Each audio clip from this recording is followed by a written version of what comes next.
Hi, this is my second critical review for EDU 5320 during our fall semester. I read the article EdTech Leaders Beliefs, How Are K-5 Teachers Supported with Integration of Computer Science in the K-5 Classroom. Citations down here as well. So to start, our author is Nicole Howard. She's an assistant professor at the University of Redlands. The University of Redlands is also who backed the paper and all of the testing that not testing, but all of the research that she did in this paper.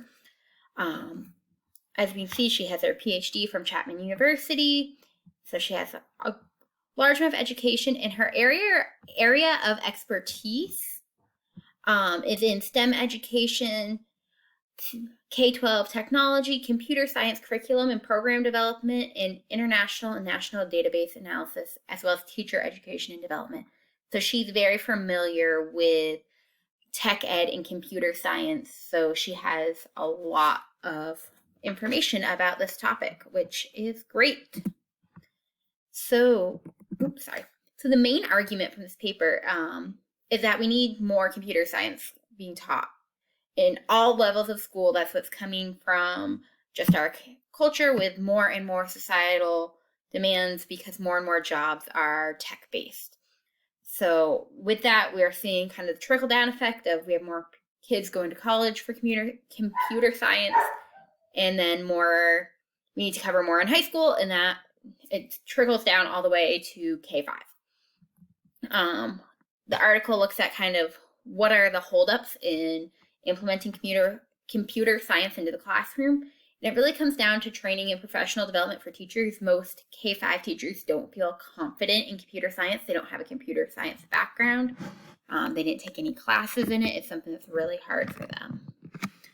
As well as there's all these different state and district level implementations of this. Some states are really jumping in, some aren't. Some districts have so many different things going on that it makes it really hard to implement computer science well when you're trying to also implement 4 other initiatives in that school year. Assessment. So there's not a real set way to how to assess computer science or how to assess teachers teaching computer science, because so many of the teachers feel uncomfortable if you start when they are working with someone and there's assessment put on them. They feel really uncomfortable. So that's a big challenge, as well as motivation. One thing that came out of the article was not that teachers aren't motivated to teach computer science, but they get interested and then kind of lose steam because there's nothing to kind of help support that. So the evidence given, most of the evidence comes from interviews. They did interviews of educational technology leaders who then worked with teachers underneath them. And we have some direct quotes given to us, and their interviews were taken and kind of analyzed and looked for common groupings, which I'm going to talk about that in our findings with common groupings, because it really boiled down to some 3 main points that had a couple subpoints in them. The other piece of evidence they had was the Slack platform they created, which really kind of sounds like they basically recreated Twitter just for the sake of this experiment, or if we want to call it that. It's a platform where teachers who were part of this could go on and talk to each other and had streams of conversations. And this is still, from my understanding of the article, still going. They left it open for those teachers to continue using, which I thought was really cool. So the findings, there was 3 big areas, and there's some subtopics in this, but the first big challenge is the challenge in supporting K-5 teachers in computer science education. Most teachers in K-5 don't have any background in computer science. Out of all the tech leaders that were helping, only one of them had a background in computer science. So it's really something that they just don't have the experience with. I'll be honest, myself, I don't have experience in computer science. So when you're then asked to teach it, you don't really know what to do. And then you're teaching it, you let your kids explore it, and then you don't know how to assess it, because if you don't really understand it, it's hard to know, did they do it right? Or is there a right? And that was another thing that came up. A lot of teachers don't want to assess it because they like the creativity that comes out of it and are scared if they start assessing it that it'll become another thing that kids just have to do. And that kids are doing it for the grade, not for the learning, for the creativity aspects. And teachers also really struggled with assessment around it too, because they felt so uncomfortable and like they were pushing themselves out of the box that to get any kind of feedback, they kind of shut down on the ed tech leaders they were working with. The next big area that's still kind of in this computer science education is technology training deficiencies. A lot of teachers shared that they felt really unsupported in technology, that they just get something down and then their district changes. Personally, I can identify with that. I feel like that happens in both the schools I've worked in, that you feel like you just got it down and then they're like, just kidding, here is a new thing. The next area that they focused on was factors that influence the desire to teach computer science.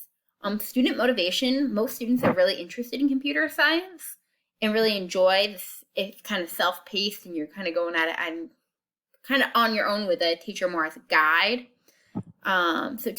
Students are really interested, and that usually kind of catches for you as a teacher. When your students are super into something, you want to see that. And the parents are really interested because the students are interested and parents are hearing all of the push for computer science. Teachers have a little trouble with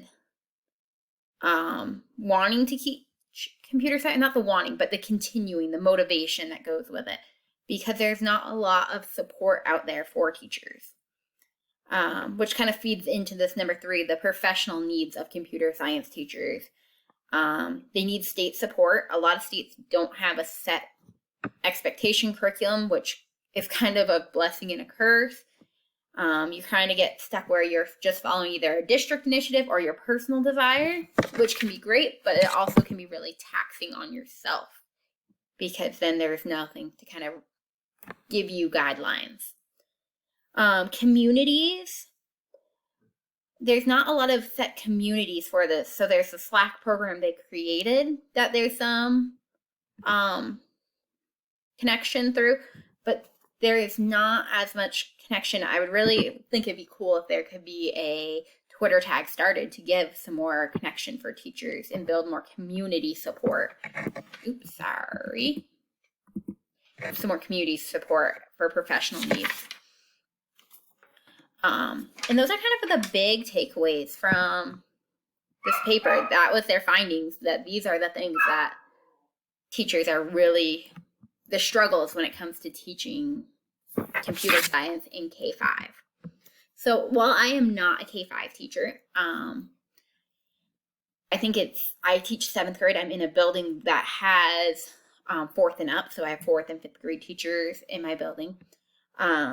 And still, I feel uncomfortable teaching computer science. So a lot of the things that came up in this, I really related to, even though I'm not K-5.